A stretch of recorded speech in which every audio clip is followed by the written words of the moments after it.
Good afternoon, everyone. I think it's now 2 o'clock, so we shall start this session. This session is titled, what is it titled? Hold on. It is Capacity Development and Support with Uptake of Recovery Preparedness Measures. So I think it's the main topic really is about how countries can build capacity to prepare for reconstruction, longer-term reconstruction, I think, and also emergency response in some sense. My name is Keiko Saito. I am from the World Bank. I am a senior disaster risk management specialist based at the Tokyo Disaster Risk Management Hub with the mothership in Washington, D.C. called GFDRR, Global Facility for Disaster Reduction and Recovery. I hope you've heard about it at some point. I'm here today to moderate this session, and we have 4 very distinguished guests who will be our speakers today on this topic. I would like to just briefly introduce our speakers. So on my left we have Mr. Charles Kalemba. He is a commissioner from the Department of Disaster Management Affairs in Malawi, and he has had a very distinguished career, both in the public sector and in the government. And he's here today to talk to us about the disaster recovery planning in Malawi. Next to him is Mr. Osama Ibrahim Ahmed. He is the chief engineer from the Ministry of Environment in Iraq.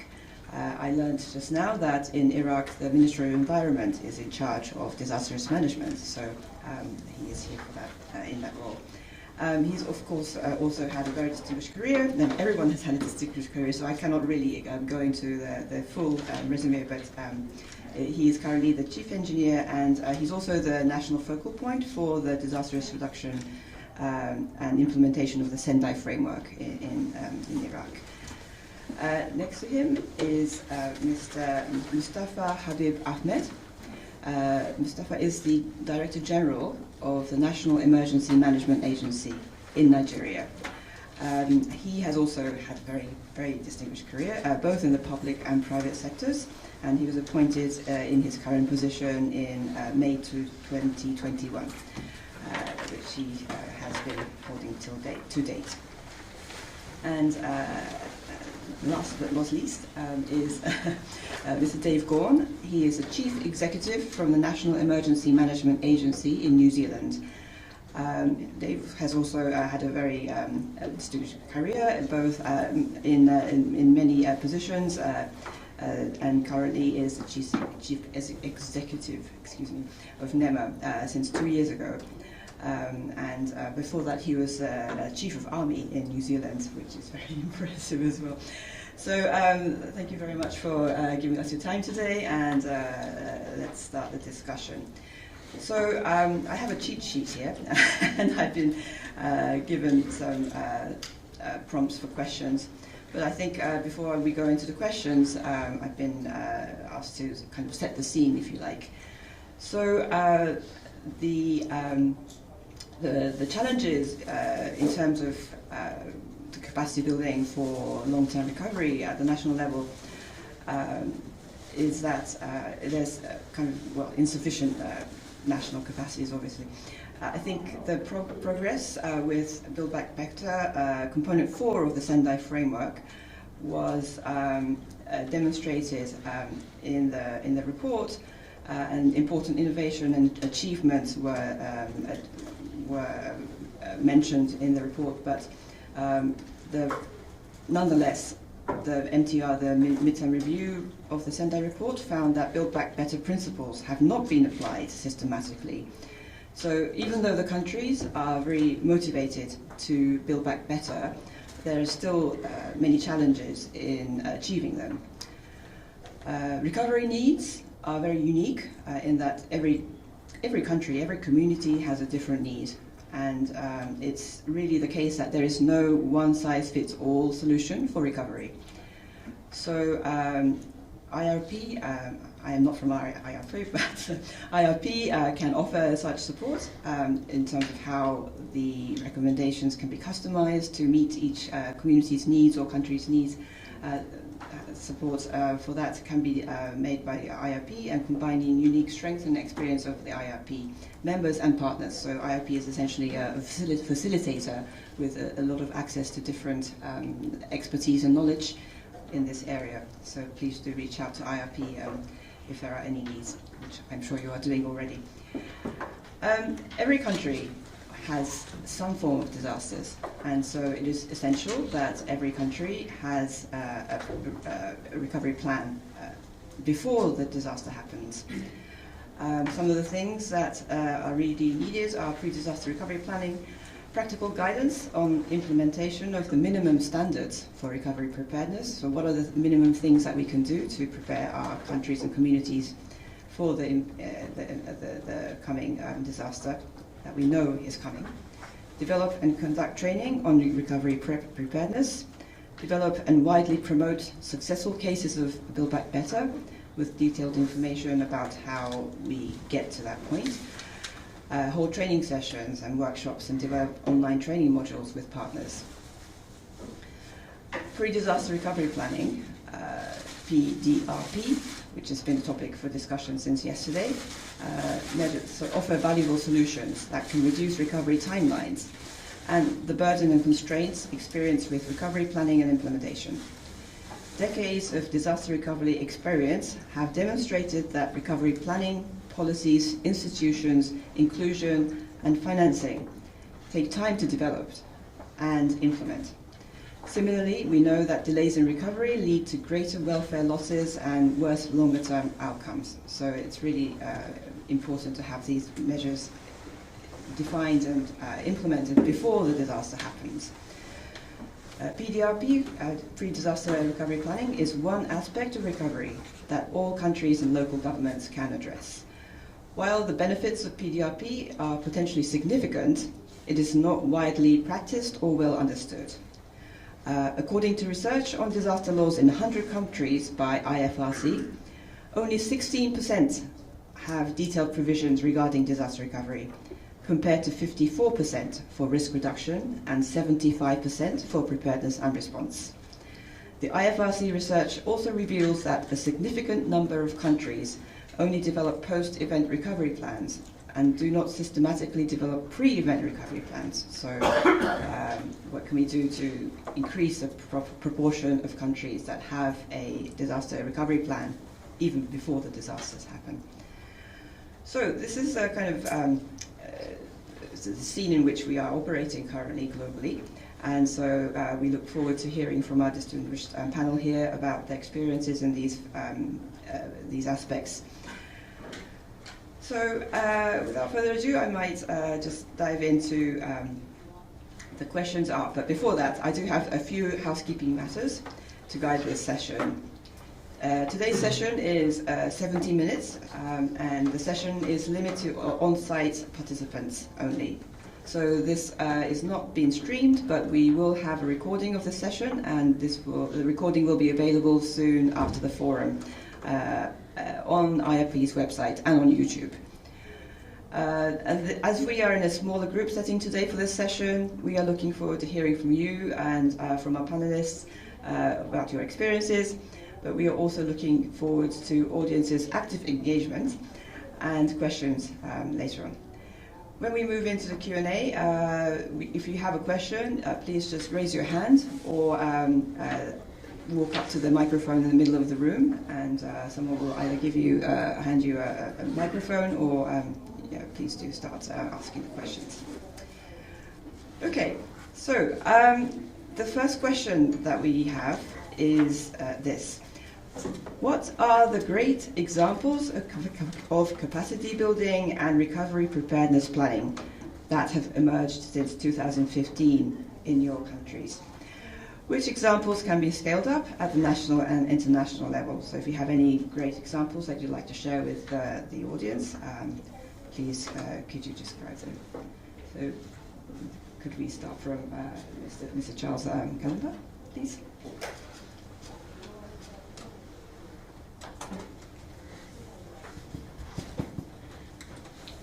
Thank you very much, Moderator, and the colleagues, panelists, and the audience. Good afternoon. Yeah, let me start from the issue of capacities, and with a preamble. The preamble is that most of our countries, including Malawi,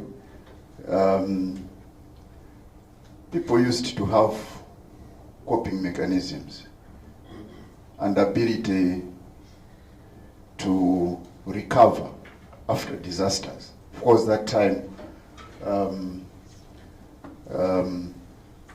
we did not have as numerous problems and disasters as we are having now due to the increased climatic changes that are taking place. But over time, we have sort of eroded the capacity for communities to be able to use their coping mechanisms because of interventionist tendencies of governments and us experts. We have intervened and assisted them, and because of that, many times now when a disaster strikes, communities, including nations, who do not first of all look at their internal capabilities, but look at who is going to come and help us. And this has brought in another disaster, dependency on outside interventions. Now, because of that, when a disaster strikes, communities, even nations, wait for others to come and assist them. Now, my first point is that we need to rebuild the ability for internal community or national mechanisms that can respond and be able to act as first responding in terms of response as well as recovery. Secondly is the issue of countries' economies being continuously eroded to the point that it is very difficult to recover from disasters. As you said, for example, Malawi from 2015, we've been hit by a number of cyclones without something that you could call recovery. And during the same period, the economy of Malawi has degraded with debt. The debt because you don't have capacity, internal capacity to respond, and therefore you require assistance. Now, if there are no grants, you go to debt.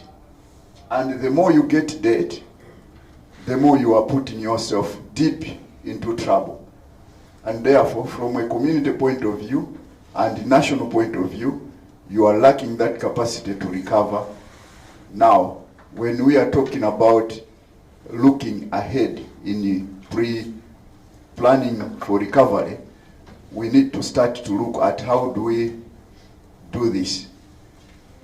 For Malawi, said in the morning, we have restructured our legal framework and also our policy framework, our institutional frameworks, to make sure that we start first now to look at ourselves. How can we respond? How can we recover?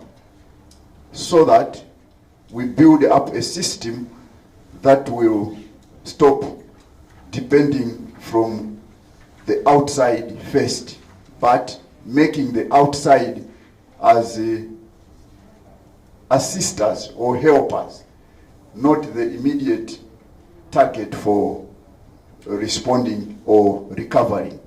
This is the situation now, and we have a new law, a new policy, a new structure for disaster management, and we want to build in our monetary system a system that will be able to put resources for recovery. But as I said, we need a starting point, because as we are speaking, the capacity to respond, the capacity to recover, be it financially or community-wise, has been compromised a lot. Let me start from there. Thank you.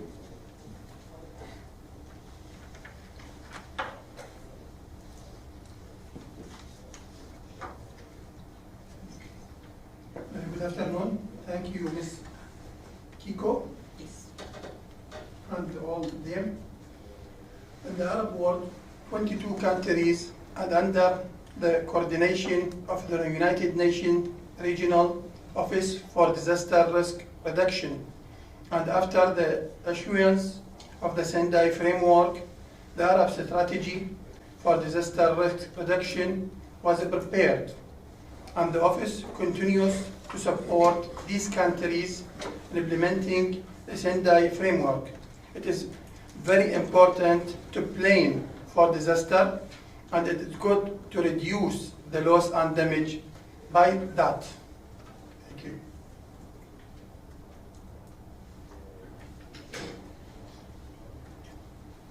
The moderator, Your Excellencies, delegates, good afternoon to you all. Capacity development and support with uptake of recovery preparedness measures involves the ability for a country to have an institutional arrangement to respond to disasters in the short and medium term and to build back better. It is necessary to have a predictable funding for building back better and to incorporate the private sector on investment for building back better and quicker. It is also necessary to build the critical mass of experts in disaster recovery and building back better from existing institutions of learning and from partner agencies, including the UNDRR.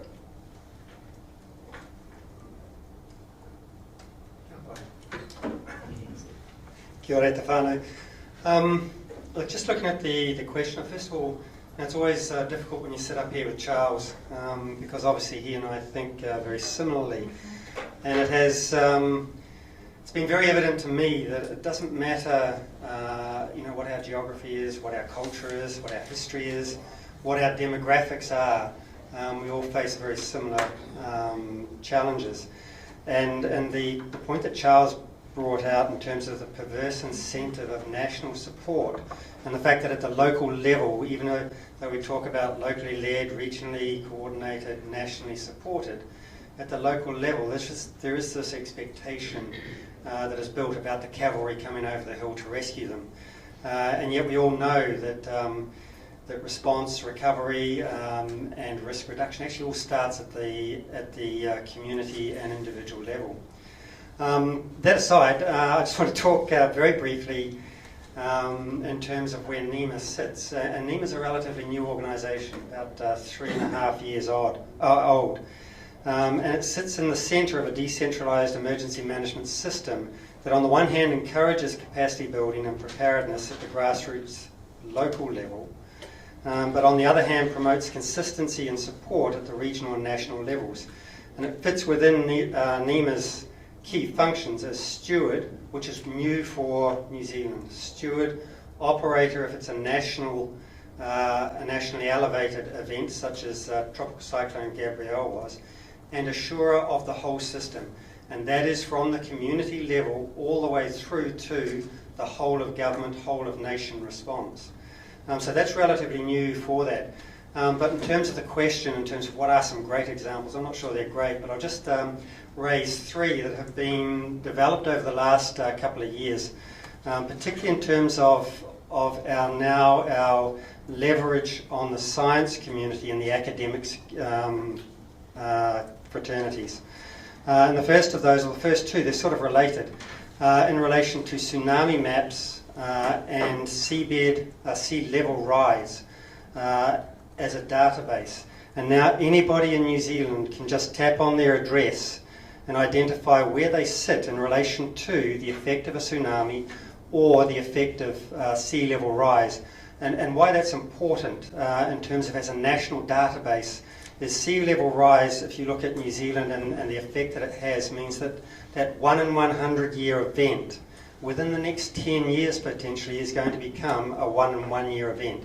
So that then starts to challenge your local councils in terms of what their resource acts are, what their building codes are, and where they actually build.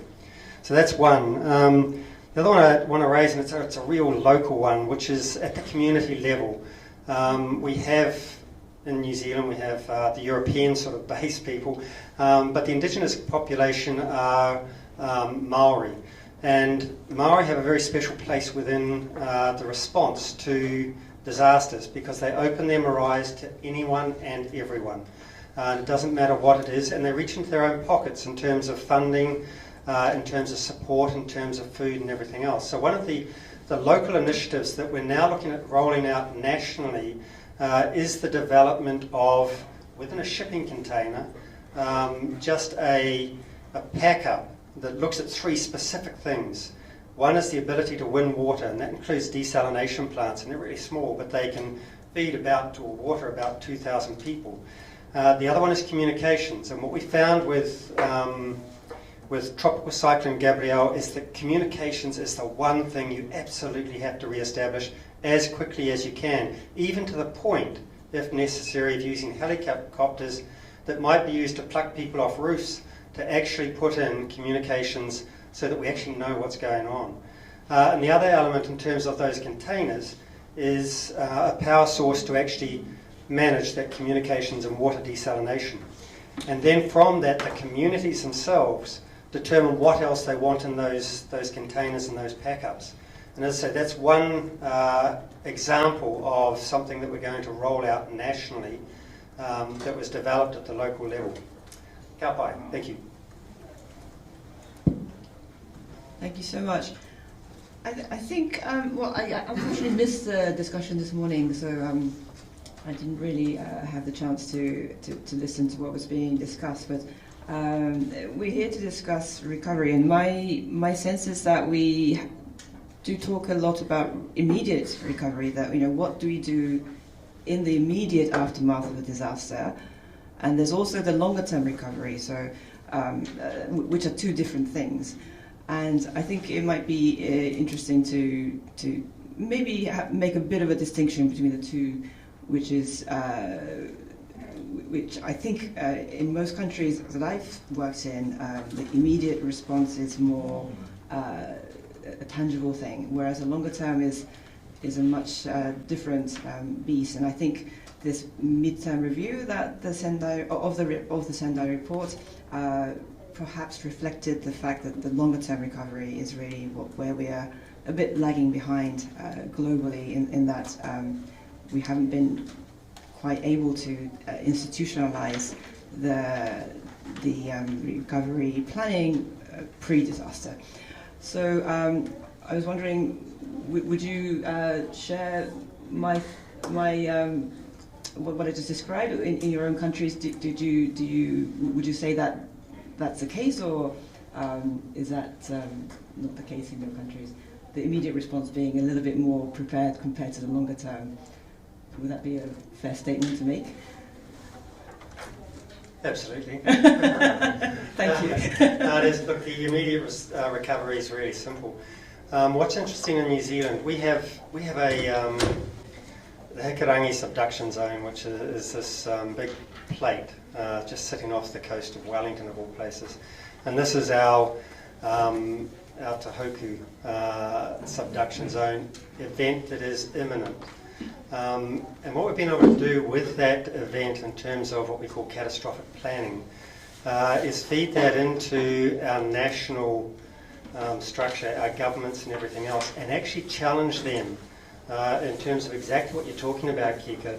Are you actually ready? Have you got your business continuity plans in place for the long term? And just one example, just trying to think where I'm going with this, one example of that is in terms of Treasury. So we asked Treasury, what are the 3 biggest things that you need to be assured that you can actually continue? weren't things that I was thinking of. But it is, how do you pay down your national debt? If you have a big event that's going to cost you hundreds of billions of dollars, it happens in a heartbeat, as happened up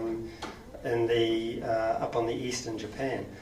So we are just starting to think about that. It's very easy to do it at small and medium level, but these big events really do galvanise the country, including businesses. And this year we're going to roll it out to businesses to, again, look at how we can do this from a whole-of-nation perspective, not the immediate response and immediate recovery and relief, but the long-term requirement to get a country back on its feet. And even for, I know it's far more difficult for developing countries, but even for developed countries, it is really challenging. Thank you. Thank you. The 2022 flood is one issue we generally dwell in. It was the worst disaster that has ever hit Nigeria. We lost over 665 lives. We lost over 900,000 hectares of farmland. And we need to get the people back to farm immediately after the flood, so that we can get food sufficient in the country. And how did we do that? Immediately after the flood, we ensured we provided agrochemicals, seedlings, poultry, fisheries, livestock, and to get them back. And as we speak, right now, all those farmers, about over 4 million farmers were hit by that disaster. We intervened, and I think there are 660,000, about 884 families. And that's when we multiply by 6, we have about 3,965,304. Those affected were just a bit above 4 million. So the states intervened before we came in. So we filled the remaining gap.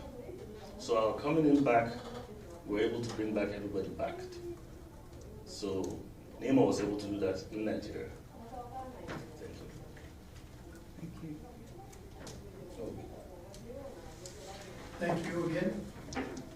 It is important to prepare for disaster before it occurs at the national and local level, where the national team identifies the most important disaster expected to occur and develops plans and resources to convert them. At the local level, it is easier because the scope of responsibility is less. There is a team headed by the governor and the relevant department crisis management team. This team identifies accepted disasters, develops plans and possible scenarios, follow up on their implementation when the disaster occurs, reviews and update them if required. Challenges: the lack of financial allocations that are provided for the preparation of these plans. The lack of expertise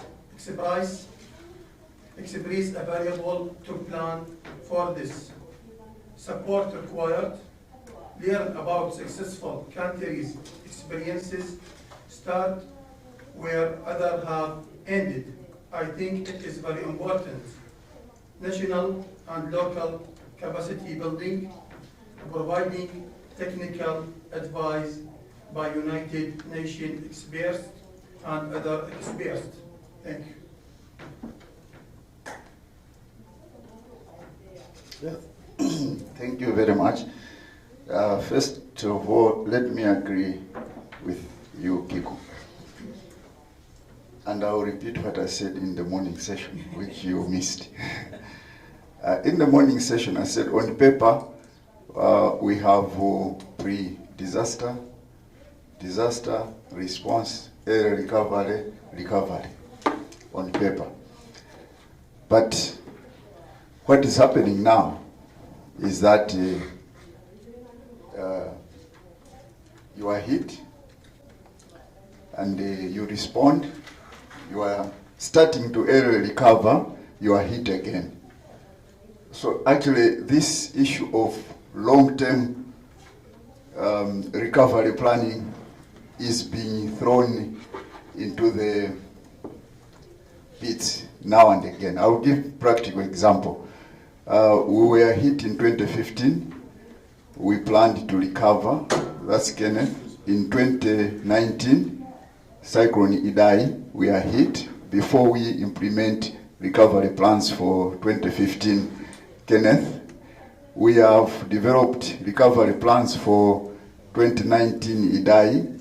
We are implementing 2022. We are hit by, actually, the things that we were implementing are also part of the disasters that take place in 2022 by Anna and Gombe. And we are thinking, how do we recover what we were recovering? Then you are hit in 2023 by Friday, which is even worse than all the past. Then you sit down and you say, where do we go? So I just want us to look at the continuum. Actually, it's continuous. That's why in the morning we are saying now we need to build in recovery into development, because you cannot now separate development and recovery, development and disasters. We just need to find a way of marrying this. Now, your question again, it's very easy to find money for response. Very easy. But it's very difficult to find money for recovery.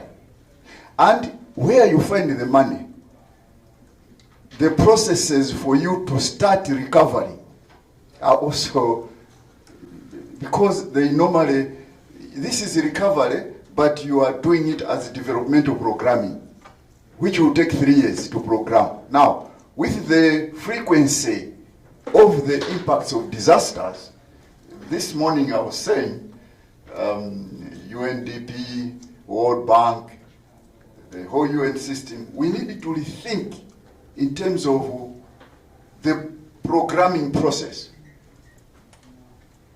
There is a saying in a book called Things Fall Apart by Chinua Achebe.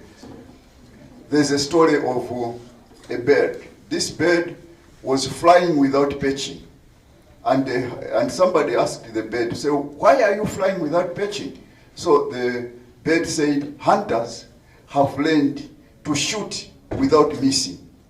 Now, if they are shooting without missing, they can only shoot you if they see you perching somewhere.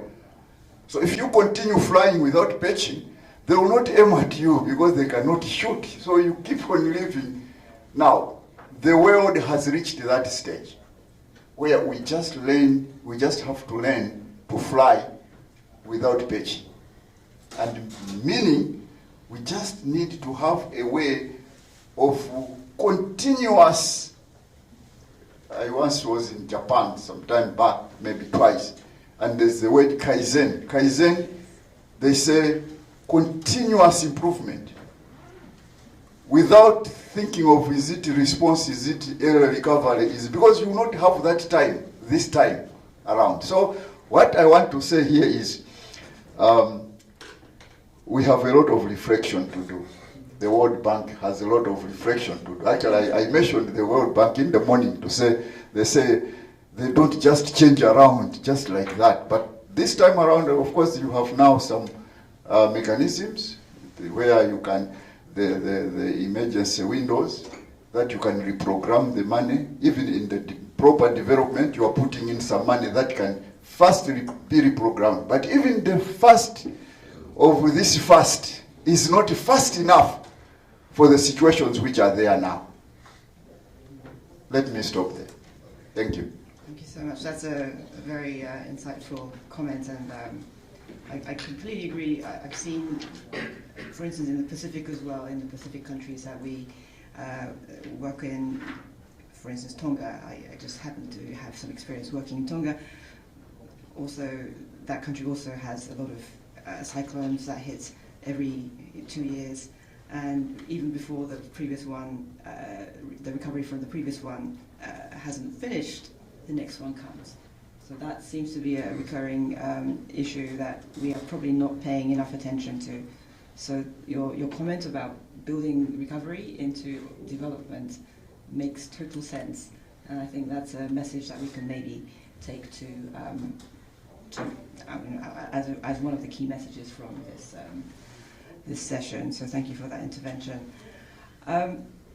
So what do you think it is that is making it, well, what we just discussed is one thing, but is there anything else that is preventing us from doing better pre-disaster recovery, longer-term recovery planning? Is it that it's too complicated? My feeling is that it's such a complicated area that it would be difficult to standardize. And as some of the comments that I made earlier mentioned, the situation in each community is completely different.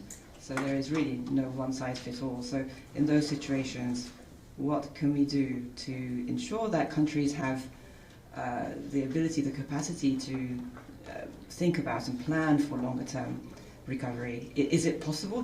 Can we do it? Or should we even be thinking about it? Maybe I'll be controversial and ask that question. Or should we just not phrase it that way? And maybe, as Charles was saying, should we frame it more in the development context? And if we build cities and infrastructure in a resilient way, that's perhaps a good starting point, so that we don't have as much damage compared to if nothing was done. But I think my question really is it possible to do a better, longer-term planning before the disasters, or is that just totally unrealistic? Would anyone like to? Of course I will. Look, I think we've got to try. I think one of the things that struck me in New Zealand is that infrastructure that was fine 80, 100, 120 years ago, 80 to 100 years ago, is no longer fit for purpose. And we're now in a situation, because of the frequency, the cascading, cumulative and continuous effect of different events, of now seriously looking at whether in fact we have to retreat from infrastructure. And in New Zealand, roading is the key issue. So a little bit like Charles said, you get halfway through your spend of one event, and in this particular case it was around $80 million that we'd spent of 150. We had another event, and the cost of that event on top of the work that had been done, or more importantly, because we built back better, the stuff that connected the piece all fell down as well. So we're now looking at actually withdrawing from infrastructure in particular areas, and in this particular area it means that people will have to go to their ritzy holiday places or their homes by barge or by boat rather than by road. Because it is the reality of the new environment that we live in. But that said, there must be a way. There are common themes, but I've not actually seen it sort of framed in a manner that looks at what are the determining thresholds and severity for recovery or to build back. Or, as I said, is it time to actually retreat from some of those areas? We're trying to develop a single framework of recovery indicators that assess the impacts of events over time, particularly in terms of future risk. And then you can start to hedge in terms of your finance, which works for us, but for developing countries, of course, it's far more difficult. But you can start to hedge in the future cost of what we know is coming down the track. But in short, it's not easy, but I think we've got to try. In Nigeria, the experience we had in the past, there was no proper coordination and working relationship. Let's say from the local government to the state to the federal government. Everything is being left at the center before, but now we have a much better working pattern, a better architecture. We had a meeting in Nigeria where we addressed all the governors so that we can downscale early warning system and let them understand the architecture whereby disaster is local, the first responder is the local government, the state, and the federal. So everybody has a role to play. Before, about 2 years ago or so, we did not have local government emergency management committee, but they were receiving funding for the local government. They were receiving the funding, but nothing is being done. But we wrote to the Governors Forum, and all the governors of all the states were brought in together, where we had a meeting with all of them. And after that, we had, I believe, the difference is very, very clear, what we had in 2022 and what we had last year. The gap is closing little by little. That's the Nigerian experience. Thank you.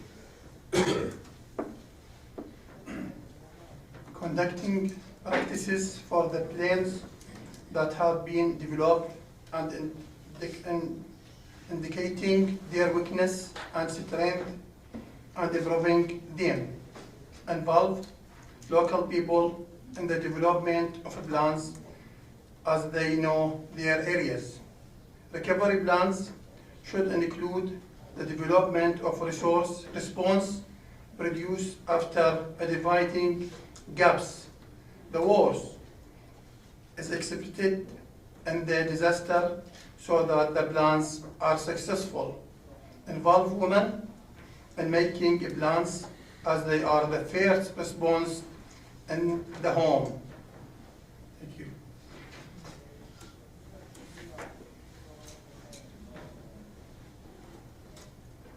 It is possible. Yes. It is possible. Yesterday I was chatting, I think on our table we had a Japanese person. So I said, in Japan,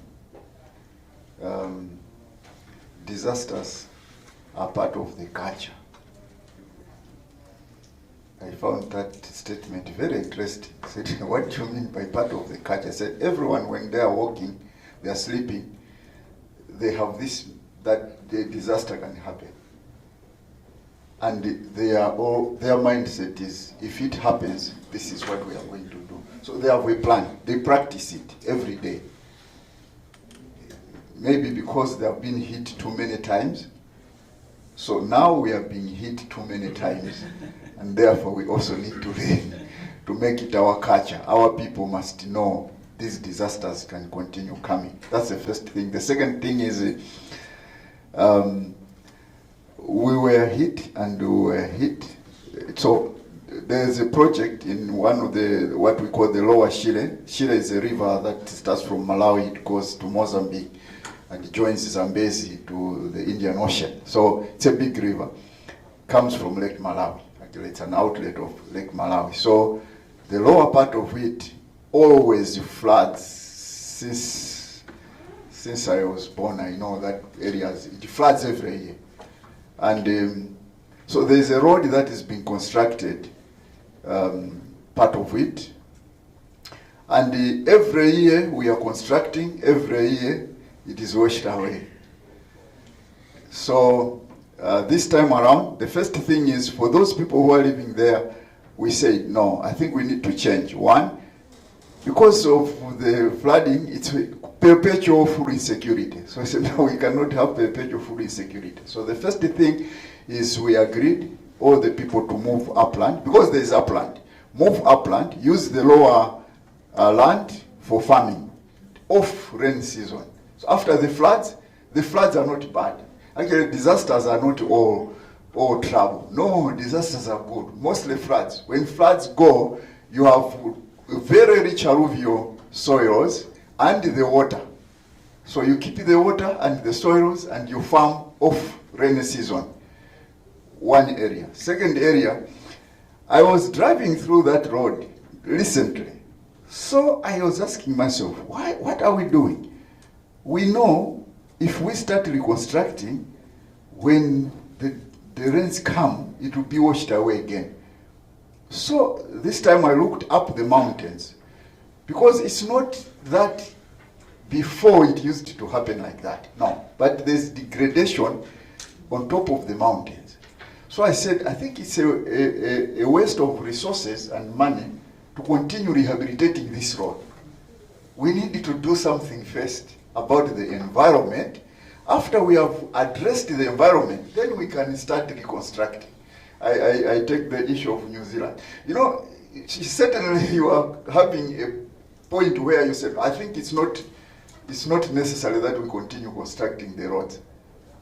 Because there will be, but the issue is there should be a way of going back to when you had the roads without them being washed away.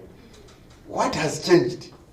One, of course, is the climatic issues, which we may not, there are more cyclones, more rains, but also, if you look at the environment, some of the environment has been degraded.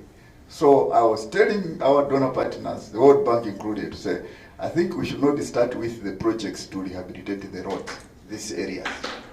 We should start rehabilitating the mountains.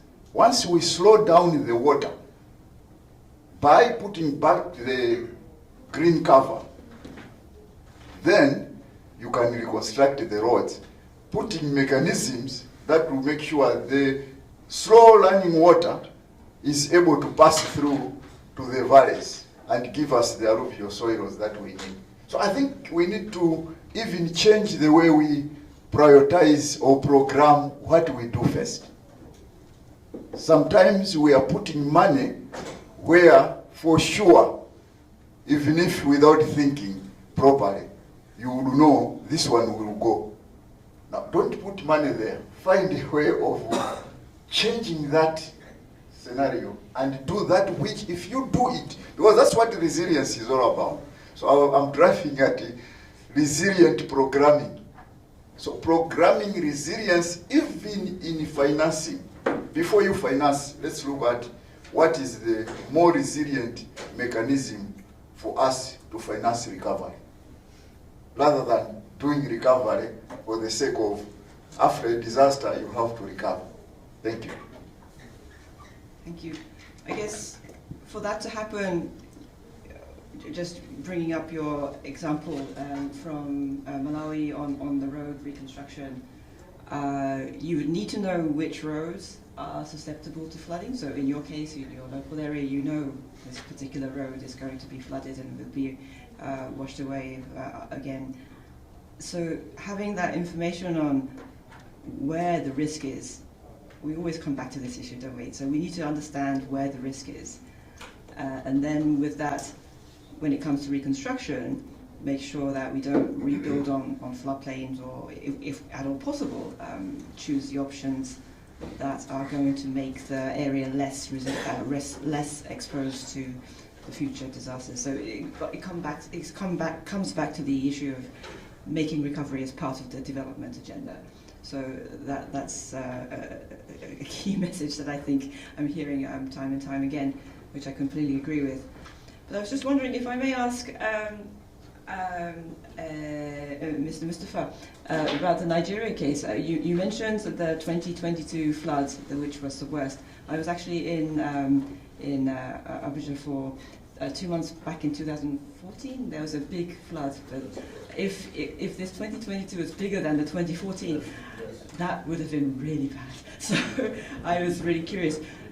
But I was just thinking, you mentioned that the recovery was done, the government managed to bring people back and there was a plan, but I was wondering how that was planned. Did you have a plan before the disaster happened, or did you come up with the necessary issues and things that need to be done after the flood happened?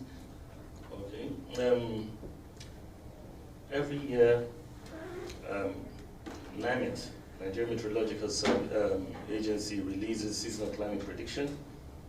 NISA released the annual flood outlook.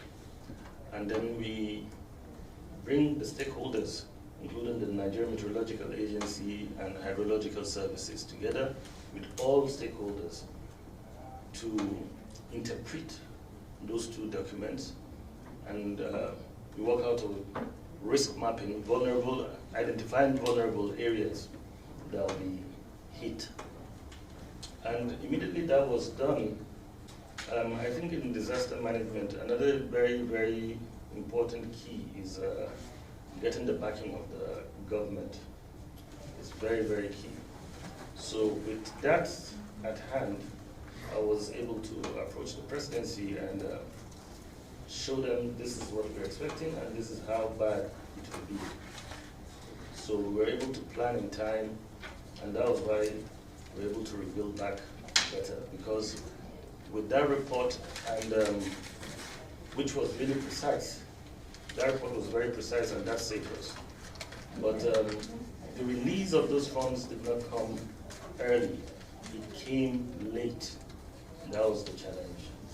Releasing of, you can get the backing and everything, but when the funds don't come in time, that also becomes a problem. But adding to that, I think another thing that really helped us is capacity building.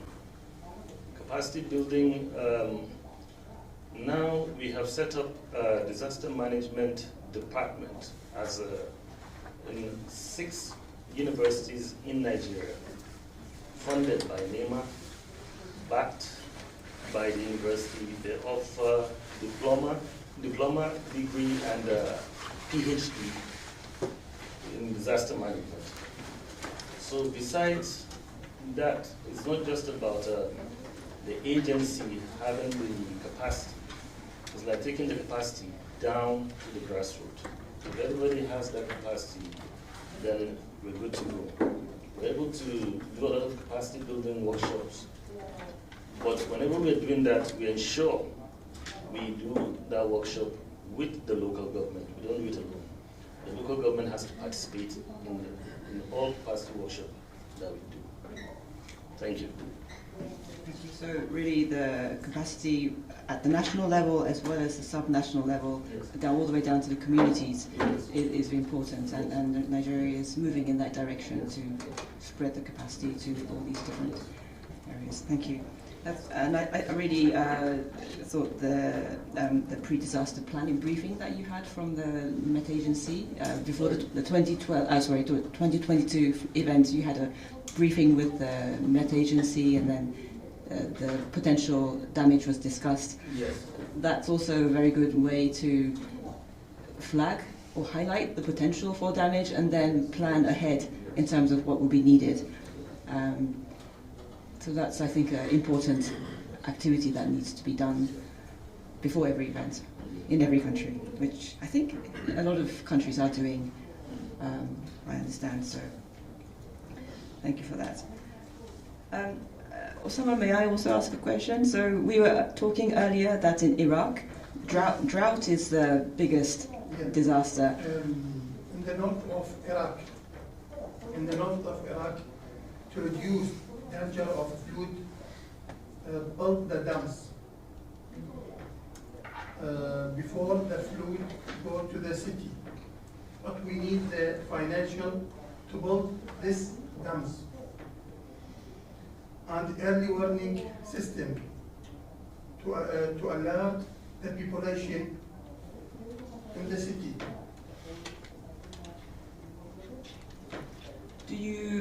Do you have does the country have a mechanism to discuss what the potential damage is? So if the weather forecast is saying there's going to be a big storm, do you have a mechanism to discuss within the government what the potential damage might be, or how does, so if you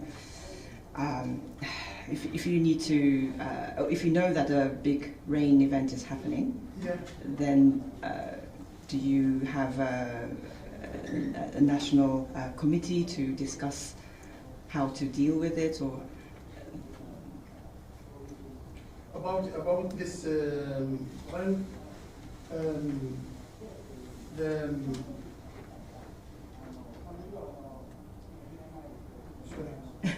Sorry, I put you on the spot. the Agency of Defense is outside the people in their home, in your home, to another place. So they evacuate? Yeah. Okay, so you have a way to alert people and then Yeah, people yeah. will move Another to another place, yeah. place. Okay. With the read,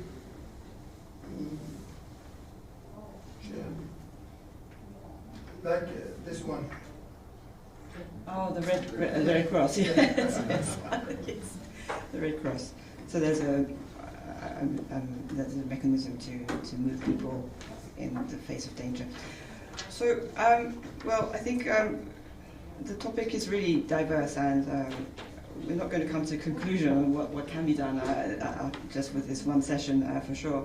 But maybe as a way to wrap up this session, I'd like to ask each of you, in your view, what some of the key next steps are. So if there are any key gaps or low-hanging fruits that we should all be working on in terms of doing better planning better recovery, longer-term recovery, and emergency response as well. If that something comes to your mind, or if there's anything that's been currently hotly discussed in your countries, if you could let us know what those issues are and what the potential next steps are in your view.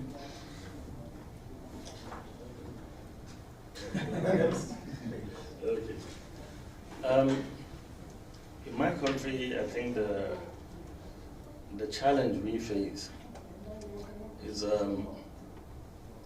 when we develop the capacity of people in the local government and in the states.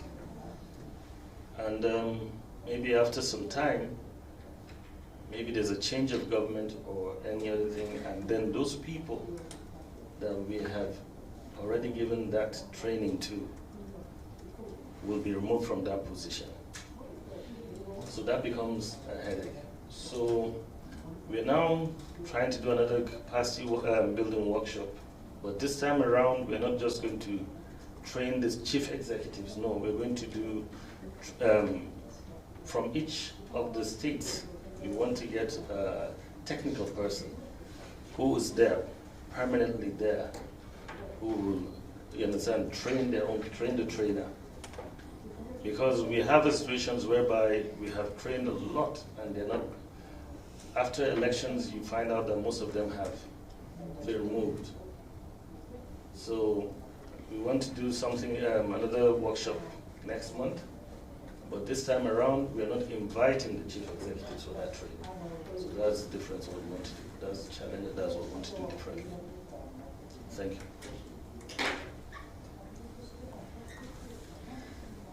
From a New Zealand perspective, while our framework for recovery has been strengthened over the last decade or so, a lot more work actually needs to be done to further advance recovery, including the building of capacity and capability, clarifying our roles and responsibilities, particularly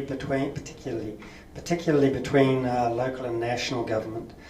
And consideration of further funding and financing models, and that's one of the key sticking points. To this end, NEMA has collaboratively worked across the recovery sector to develop fit-for-purpose national recovery operating model, and this is a piece of work that's ongoing. And we're hopeful, hope is a method, that this will ensure New Zealand has consistent, sustainable and a robust model for managing recoveries and supporting communities across the immediate, medium and long term. The evidence will be built, the model, will be built on an evidence-informed collaborative approach to support locally led recovery. And it will be enabled through clear roles and responsibilities between local government, central government, and because we're in New Zealand with the way, with the treaty, iwi and Maori, as well as civil societies and organisations. It'll conclude establishing a fully scalable permanent recovery structure within NEMA, and that's sort of a counter to the current approach to doing things, particularly for larger size emergencies, which is to stand up a bespoke recovery entity. For a country the size of New Zealand, notwithstanding all of our advantages, it appears to be the most logical but efficient approach, and it reduces costs in terms of the overheads to stand up a new a new entity, it increases the time efficiencies and it retains subject matter expertise, which is something we've noted we lose every time we have a recovery and stand up a different organisation. One area that we also need to really focus on, I think, is, and again it's an issue that Charles raised, which is how do you develop intergenerational resilience within a country and embed it within the culture? And that has to start, right at the kindergarten and transfer all the way through. And it's a piece of work we've just started actually with West Australia, who have some quite good models, although very localised. But it is absolutely key that we embed that hazard awareness and preparedness and response in our kids, our mokopuna. As we say in Naitahu, what we're doing in emergency management is for us and our children after us. And if you can personalise it like that, particularly around hazards such as the Hikurangi fault, then it really does strike a chord with our politicians. When you say that it's going to happen in your lifetime or your kid's lifetime, that does bring a call to arms in terms of getting ahead of the game, particularly in the recovery preparedness piece. The long-term, whole-of-nation, whole-of-government bit that is absolutely key. What it doesn't stop is the tensions, and it's all around money, that come in terms of local and national government, around the resource management acts, around the building standards, the tension that comes from property owners. And being a property owner in an area that is subject to climate change, I was one of those tension points in terms of taking them to court when they wanted to retreat from the area that we were living in. But local government, developers, issue-motivated groups, iwi Māori, those are all tensions that we have to manage in terms of looking for the longer-term benefit in New Zealand. Thank you.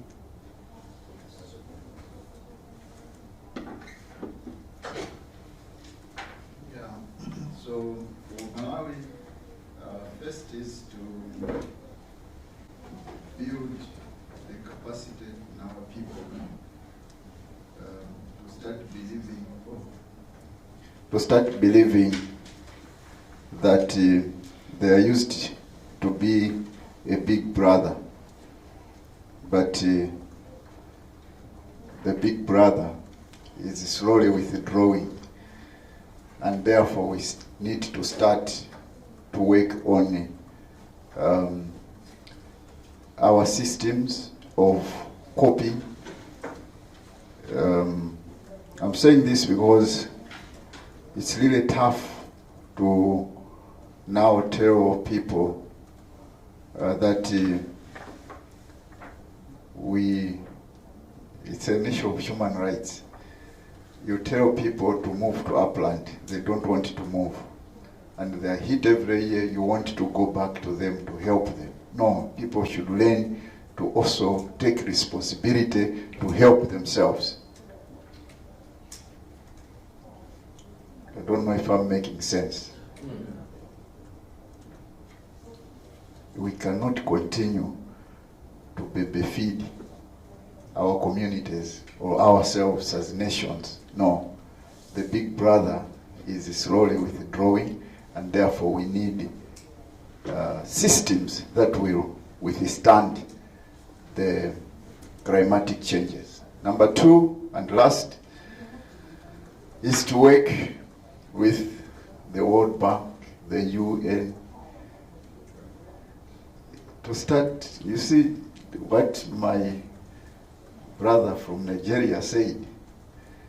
You come up with very good plans for preparedness, come up with very good plans. After, you see, this time you have technology that will tell you to the point where, how much rain will fall, where lightning will strike. We have built that system in Malawi.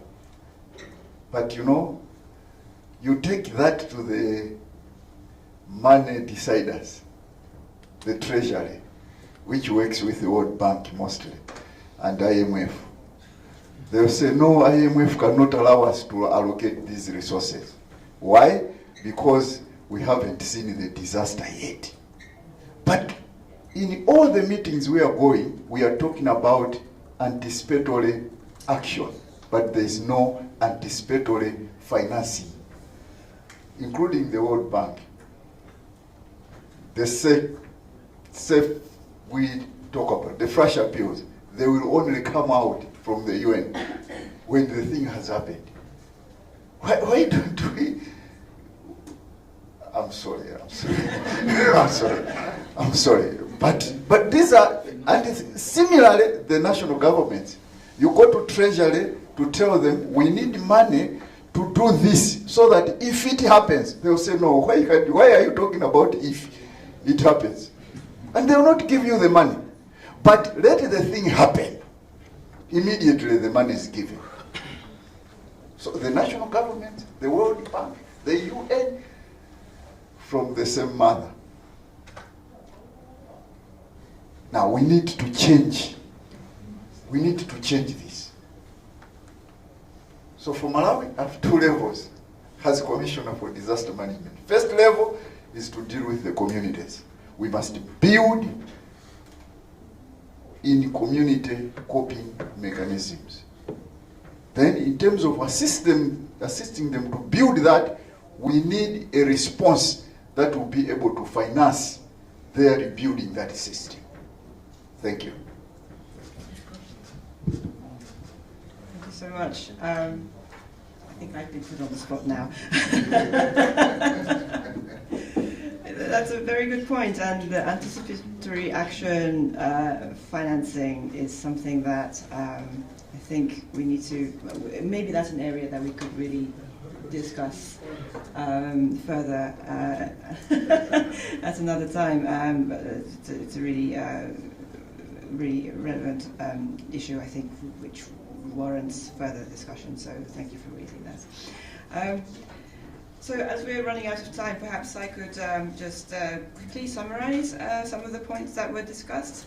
So I think we started from discussing whether we think it's possible or not to do better pre-disaster recovery planning, and the short answer was yes, it's possible.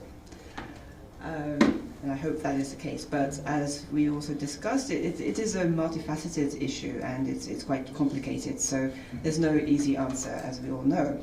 But I think there are some activities that are currently being undertaken in our countries where our speakers are from.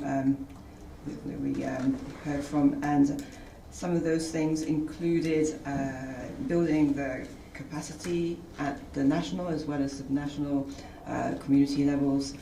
And I think Charles' comment about this the eroding of the big brother is an interesting point that we also could perhaps take as a point that needs to be acknowledged. And so making the communities themselves resilient without having to rely on external resources, or not resources, but external organizations, with or without external organizations, is probably an interesting aspect that we also need to look at. I think the other comment that was also coming from Charles was the fact that there are more disasters happening in succession, that there's not really much time to recover from the previous disaster before the next one hits. So although there's no answer to this, perhaps one of the things that is worth mentioning also is that we need to think about recovery, the longer term recovery, in the context of development. So making, building resilient cities and areas does perhaps will reduce the risk, but also the recovery shouldn't just be building in the same place, in the same way as before, but building back better principle, obviously. It should be looked at from resilience, through the resilience lens, and we make sure that what is being planned would be better than what we had, more resilient than the previous state that the environment was in. The road example was a very clear-cut case where that principle applies. And I think last but not least, the most important, one of the most important issues is the financing. So we've just talked about the anticipatory action and the financing not being available for anticipatory action as much as is needed from the World Bank in particular, I heard. And also the funding for recovery, full stop, is really something that's a bit of a challenge in terms of securing the funding the resources that's needed. So how do we solve that problem? Is with the ever increasing number of disasters, I think this is also an issue that's going to keep coming up time and time again. And there's another session going on in the other room where they're talking about recovery financing, so there's probably a link that we could make there. And I'm quite keen to hear what the other session was discussing. So I think those are probably the key things that we discussed. And also one comment that I think we heard from Dave earlier was that with these large events happening, we should use those opportunities to really think about resilience. So that, there are while the disasters are still fresh in the people's minds, we can really perhaps push this agenda. So it's unfortunate, but it is the reality that we should really almost leverage those opportunities to push this agenda of resilience and recovery as well as building and doing better development at the same time. So I'm sure there are things that I have missed, but in short, those were the things that I have in my notes. And if there's any last burning comments that you'd like to make, please go ahead. Well, what I have to say is I think it's just maybe this is for IRP, UN, World Bank.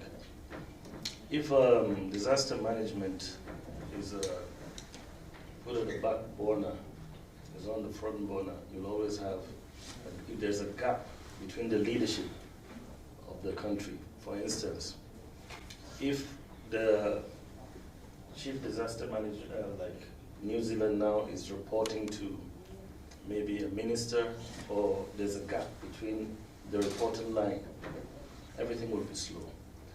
If you look at, if you study carefully, I believe countries that are doing well in handling disaster issues, you find out that disaster management agency is under the presidency. There has to be that direct reporting line. If there's I believe if there's, because that's how you can get quick response. If you want quick response, quick action, I believe you should try and encourage countries. Disaster management agency, disaster should be in the front. It should be taken very, very seriously, whereby the reporting line should be to the president. If you have that direct access, I believe, even if funding does not come immediately, but action will be taken. Thank you very much.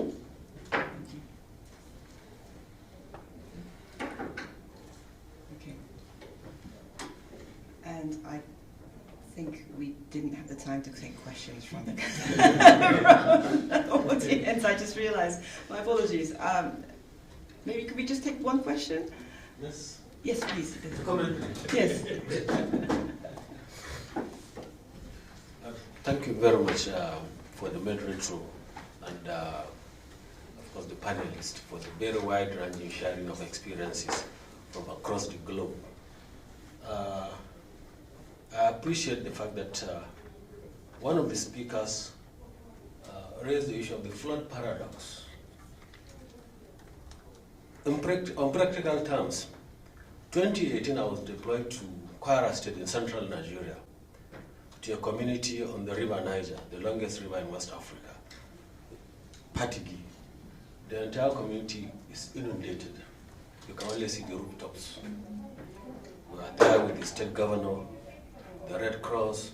The UN has deployed a team of UNDAC to conduct some assessment and support the government of Nigeria. Then we met some fishmongers along the river bank, and they said to us, "What are you doing here? We like the floods. When the water recedes, we catch a lot of fish. and we plant our crops and the water is receding. So it's a paradox, and that makes it very important to look at the perceptions of the local communities as we are planning to rebuild back better. Furthermore, we cannot put relief and reconstruction, building back better in different compartments. The DoDMA is here. 2017, as we are doing the emergency relief intervention, concurrently we are doing damage and loss assessment to make recommendations to Mr. President for the long-term recovery of farmers that lost their farmlands, so that they can do dry season farming, people to build back their homes. We activated an emergency operations center at the DoDMA headquarters. We don't sleep. The DoDMA is hopping from one state to another in an aircraft on a daily basis. And mercifully, we are very lucky. We got an approval of almost 1.1 billion naira, as you mentioned. 101 billion. 101 billion naira. And it went a long way, because the government commissioned an M&E team to go to all these locations and get feedback. And these feedbacks are very fantastic, well documented. Thank you very much. Thank you so much for that comment. Again, I think it just shows how complex disasters are. it's not an easy thing to deal with. But I think we all agreed that collectively we should keep pushing the envelope. And financing, I hear the message, financing is important as well, so I'll bring that back to my colleagues and see what we can do. So thank you very much for your time, and I hope this was a insightful session to you as it was for me myself, and we shall see you at the next.